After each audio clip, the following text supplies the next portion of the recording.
আমরা যারা রাজনীতি করি এবং বিশেষভাবে যারা প্রকৃত রাজনীতিবিদ হিসাবে সমাজে কথা বলার চেষ্টা করেন, রাজনীতির মাধ্যমে, রাজনীতির পরামর্শের মাধ্যমে আল্লাহর রাস্তায় নেওয়ার মতো অনেক কথা থাকে, অনেক সুযোগ থাকে এবং খেদমত করারও অনেক সুযোগ তৈরি হয়ে যায়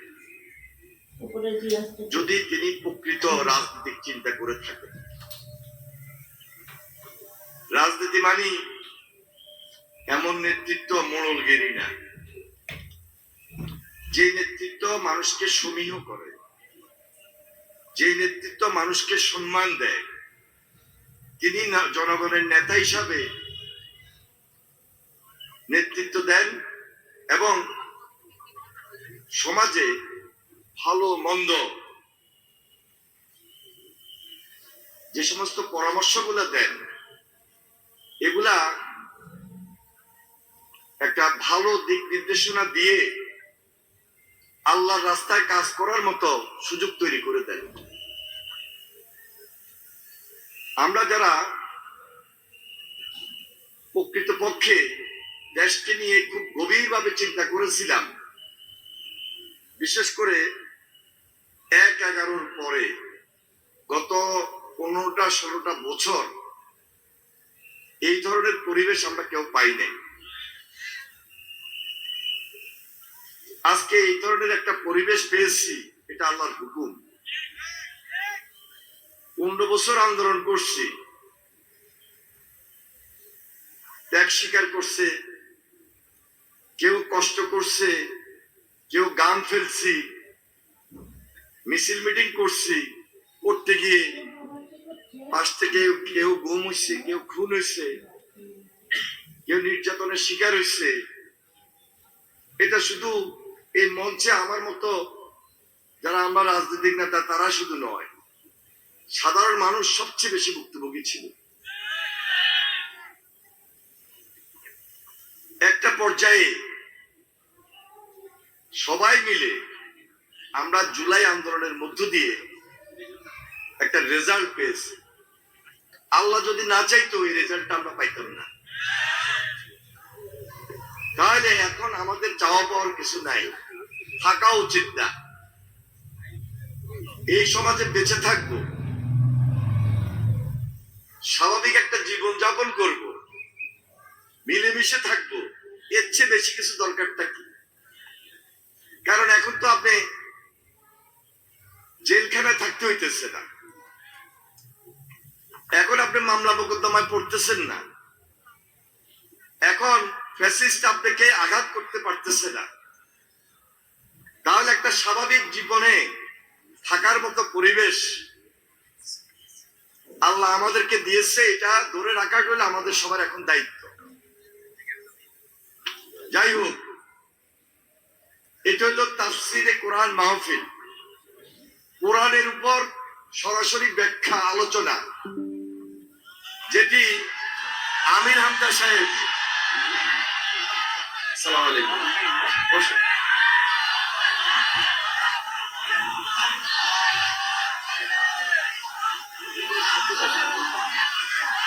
উনি অত্যন্ত জ্ঞানী লোক, ওনার মতো একজন জ্ঞানী লোক বিশেষ সময় বসে যাবেন, কেউ দাঁড়াবেন না। ওনার মতো একজন জ্ঞানী লোক যিনি কোরআনের উপর তফসির করেন এবং তাফসীর মাহফিলে এসে আল্লাহর রাস্তায় যাওয়ার জন্য দিনের আলোকে কথাগুলো বলেন, তার মানে অনেক জ্ঞান গর্ব, অনেক জ্ঞানী জন হিসেবেই আজকে প্রধান মুফাসসির হিসাবে এখানে উপস্থিত হয়েছেন। সবাই তার বক্তব্য শোনার জন্য অপেক্ষা করছেন। তার মতো লোকও জেলে ছিল, উনিও জেলে ছিল, আমিও জেলে ছিলাম। আমাদের অনেকেই জেলে ছিল, কারণ ওনার কথাগুলো সমাজের জন্য ছিল, ওনার কথাগুলো দেশের জন্য ছিল, ওনার কথাগুলো ইসলাম এবং দ্বীনের জন্য ছিল, আল্লাহর রাস্তার জন্য ছিল। আর আমরা যারা সরাসরি রাজনৈতিকভাবে নেতৃত্ব দিয়েছি বা কথা বলেছি বা নেতৃত্ব দিচ্ছি, আমাদের কথাগুলো কিন্তু প্রকারান্ত সমাজের জন্য ছিল। এইভাবে বিগত 15 বছর এই দেশে একটা জুলুম ছিল এবং ফ্যাসিবাদ এমন ভাবে আমাদেরকে জিম্মি করেছে, আমরা সহজে এখান থেকে বাইর হইতে পারি নাই। তবে আল্লাহর হুকুমের শেষ পর্যন্ত বাইর হয়েছি এবং ফ্যাসিবাদ পালিয়ে গিয়েছে। এখন আমাদের দায়িত্বটা বেড়ে গেছে। ফ্যাসিবাদের কিন্তু এখন দায়িত্ব হলো, কাজ হলো একটা, ফ্যাসিবাদ তো শয়তান, এরা শুধু ষড়যন্ত্র নিয়ে ব্যস্ত যে আবার কিভাবে ওই লুটের টাকা দিয়া যে অপকর্মগুলো করে গিয়েছিল সেই ধরনের অপকর্ম করার চিন্তা করে তারা, শুধু সেটার জন্য ষড়যন্ত্রে লিপ্ত। আর আমরা যারা রাজনৈতিক ভাবে দল চালাই বা কিছু কাজ করার খেদমত করার চেষ্টা করি, আমাদের কাজটা বেড়ে গেছে যে এই সমাজের মধ্যে যেন হানাহানি না হয়, মিলেমিশে যেন থাকতে পারি এবং একটা ঐক্য যেটা আন্দোলন সংগ্রামে ছিল সেটা যেন ধরে রাখতে পারি। এটাই তো আমাদের কাজ। যাক, আমি এখানে আগেই বলছি, রাজনৈতিক নেতা হিসাবে এত ওয়াজ আমি করার মতো সুযোগ আমার নাই, যেটা কোরআনের তাফসিরে আমির হামজা সাহেব করতে পারবেন, আমি সেটা পারবো না। কিন্তু পল্টনের 2-4টা বড় বড় বক্তৃতা দেওয়ার মতো যে হিম্মত আমি রাখছিলাম, সেটা আবার যখন পল্টনে বক্তৃতা দেবো তখন সেই কাজটুকু করার চেষ্টা করব। তবে ইদানিং কালে বেশি বড় বক্তৃতার দরকার পড়বে না, বেশি গরম বক্তৃতার দরকার নাই, ঠান্ডা বক্তৃতা দিয়ে চলাইটাই ভালো। তবে মিলেমিশে থাকতে হবে। তবে একটা কথা বলছি, স্মরণে রাখবেন, আমরা কেউ কেউ মাঝে মাঝে একটু দয়ালু হয়ে যাই। মক্কা বিজয়ের পর হযরত মুহাম্মদ সাল্লাল্লাহু আলাইহি সাল্লাম যারা চরম ভাবে ইসলামের ক্ষতি করছে, হযরত মুহাম্মদ সাল্লাল্লাহু আলাইহি সাল্লাম তাদেরকে কিন্তু ক্ষমা করেন নাই। তাহলে এখন যারা চরম ভাবে ফ্যাসিবাদী কায়দায় আমাদের উপর অত্যাচার করেছে, নির্যাতন করেছে, খুন করেছে, গুম করেছে, তাদেরকে ক্ষমা করার কোনো সুযোগ নাই। আমি বিএনপি করি বলেই শুধু বিএনপির কাজ করব তা না। যেহেতু আমি সংসদ সদস্য ছিলাম, 2 বার ছিলাম, আমি সবার কাজ করেছি, ভবিষ্যতে ইনশাআল্লাহ সবার কাজই করব। কিন্তু চরম ভাবে যারা আঘাত করেছে, অত্যাচার, নির্যাতন, গুম খুনের সঙ্গে জড়িত ছিল, এই ধরনের মাহফিল করতে যায় নাই, তাদের ক্ষমা বাংলাদেশের মাটিতে হবে না। এই সরকার, অন্তর্বর্তীকালীন সরকার সম্পূর্ণ সহযোগিতা করছে এবং করব। সব কাজ তো, সব সংস্কার তো ওনারা করে যেতে পারবেন না। নির্বাচন তো একটা হবে, জনগণের সরকারই তো আসবে ইনশাআল্লাহ।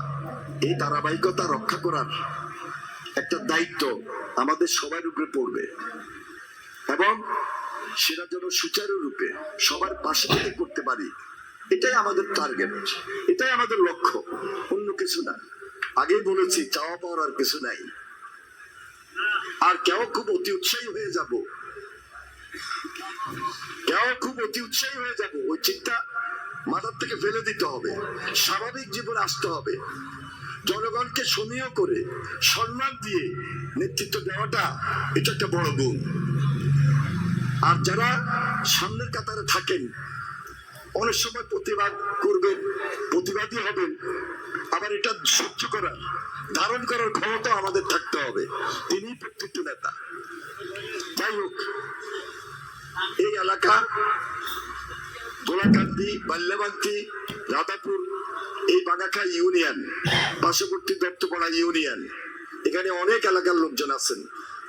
কোনোভাবেই এই এলাকা যেন বদনাম না হয়, আগের স্টাইলে জিম্মি করে যেভাবে অপকর্ম তৈরি করা হয়েছিল, এই সুযোগ যেন কেউ না নেন। আগে থেকেই সতর্ক থাকতে হবে। যদি কেউ না থাকেন, তাকেই দায়িত্ব বহন করতে হবে। সমাজ এবং প্রশাসন অনেক কিছু এখন নতুন ভাবে চিন্তা করে চলে। এই কারণে 5 আগস্টের পর অনেক গুণগত পরিবর্তন হয়েছে। রাজনীতির যেমন গুণগত পরিবর্তন হয়েছে, রাজনৈতিক নেতৃত্বেরও গুণগত পরিবর্তন হয়েছে। সুতরাং স্বাভাবিক জীবনে থাকার চেষ্টা করবেন, সাধারণভাবে চলার চেষ্টা করবেন। আপনারা সবাই অপেক্ষা করছেন এই জ্ঞানী লোক আমির হামজা সাহেবের বক্তব্য শোনার জন্য। উনি বক্তব্য দেওয়া, ওনার যে বয়ান করবেন, আমি হয়তো আর 2-4টা কথা শুনে আমি বিদায় নিব। আপনারা ভালো থাকবেন, সুন্দর থাকবেন।